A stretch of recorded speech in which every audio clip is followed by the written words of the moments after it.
A l'anterior vídeo vaig mencionar que les ones simples es poden descriure amb una funció sinusoidal. Encara que agraeixo de tot cor que confiéssiu que aquesta declaració és correcta, no us heu de creure mai ni una paraula del que dic. I no perquè no sigui veritat, sinó perquè a la ciència cal qüestionar-ho tot fins tenir proves que ho ratifiquin. Benvingudes i benvinguts al canal, soc Lobo Jordi i en aquest vídeo demostrarem que, en efecte, les ones es poden descriure amb funcions sinusoidals.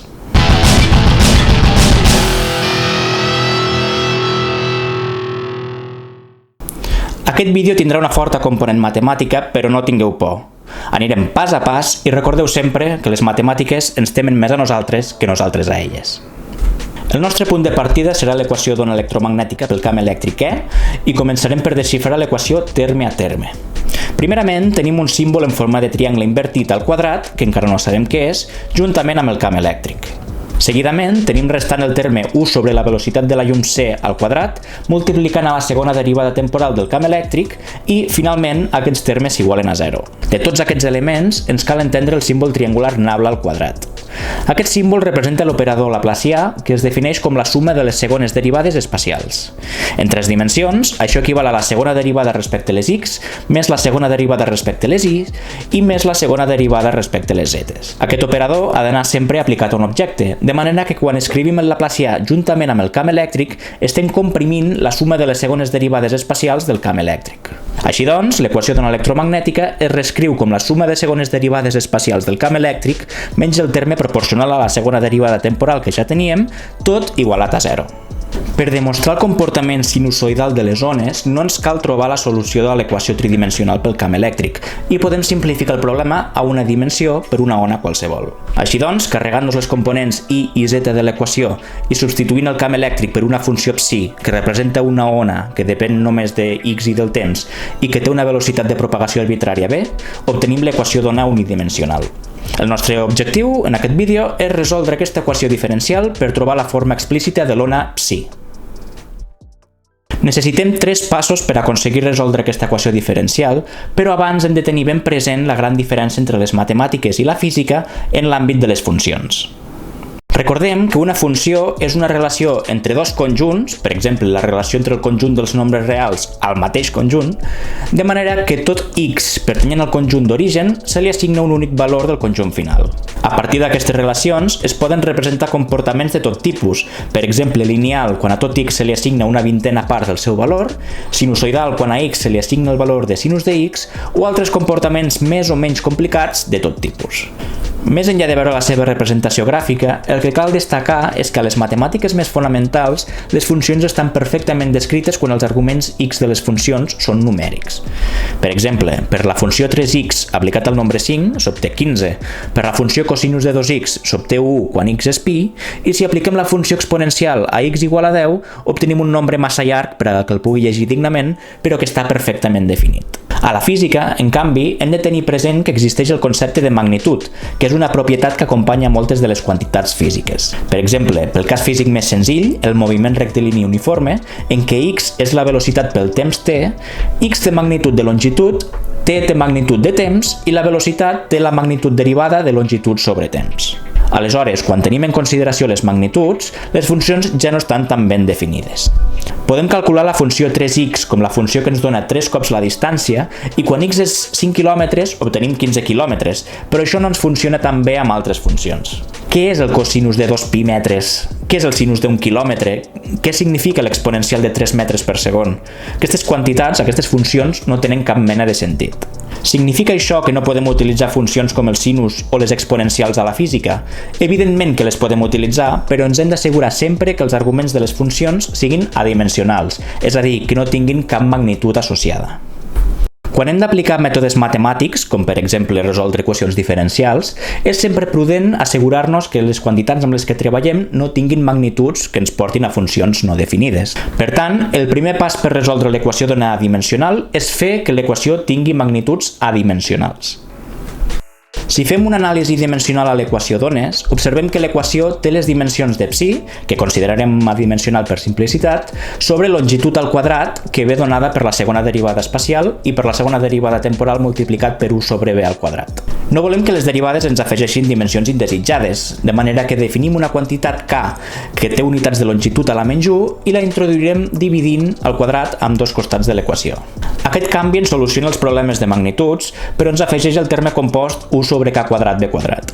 Si també definim omega com k per la velocitat i que té magnitud de temps a la menys 1, l'equació d'ona es reescriu com 1 sobre k quadrat per la segona derivada espacial de psi menys 1 sobre omega quadrat per la segona derivada temporal de psi igual a 0.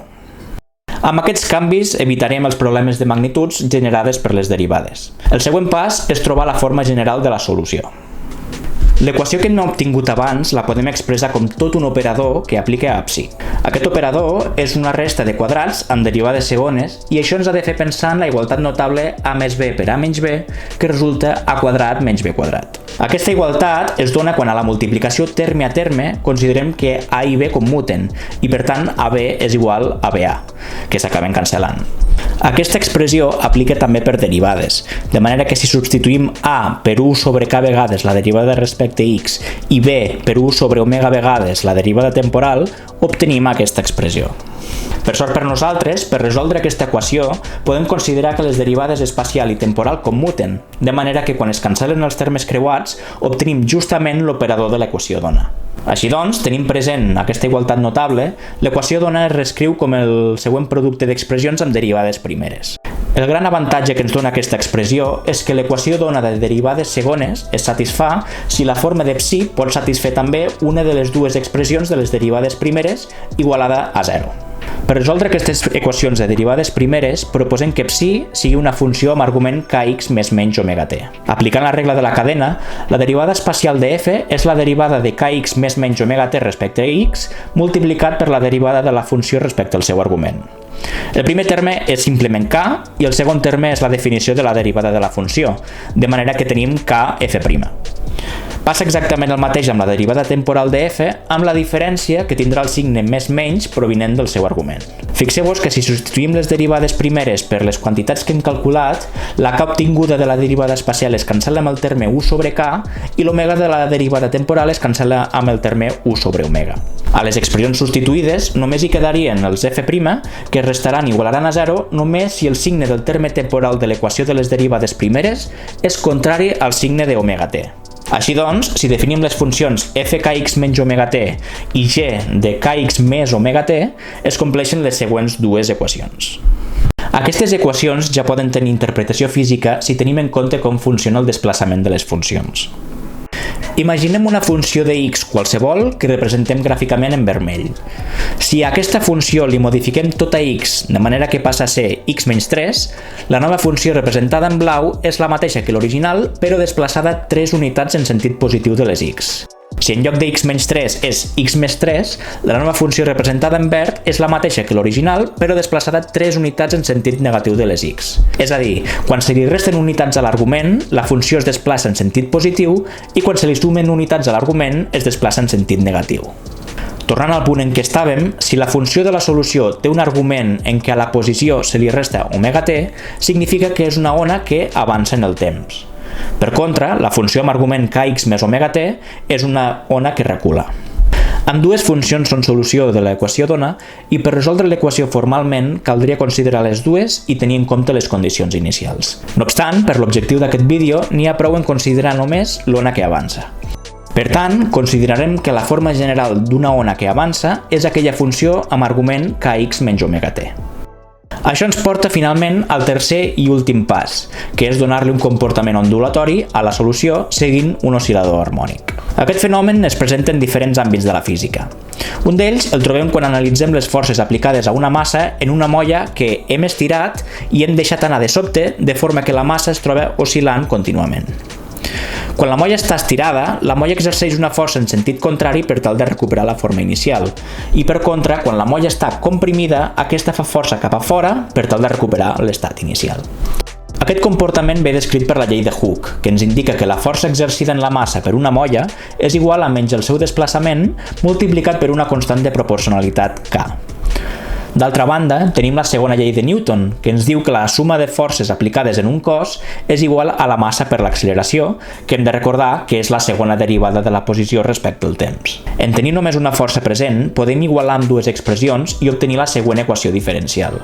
Definint òmega harmònic al quadrat com la constant de proporcionalitat K sobre la massa, l'equació diferencial ens diu que la segona derivada temporal de x dividit per òmega harmònic al quadrat és igual a menys x.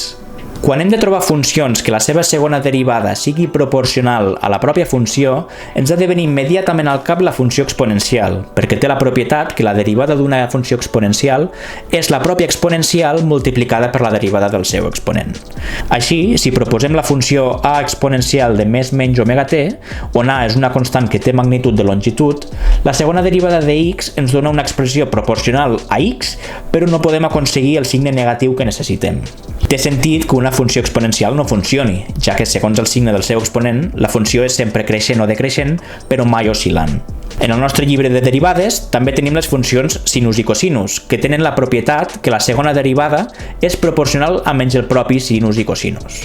Per tant, si proposem que x sigui a sinus d'omega harmònic t o a cosinus d'omega harmònic t, obtenim les següents expressions que ens indiquen que la segona derivada és menys omega harmònic al quadrat x, just el que necessitem.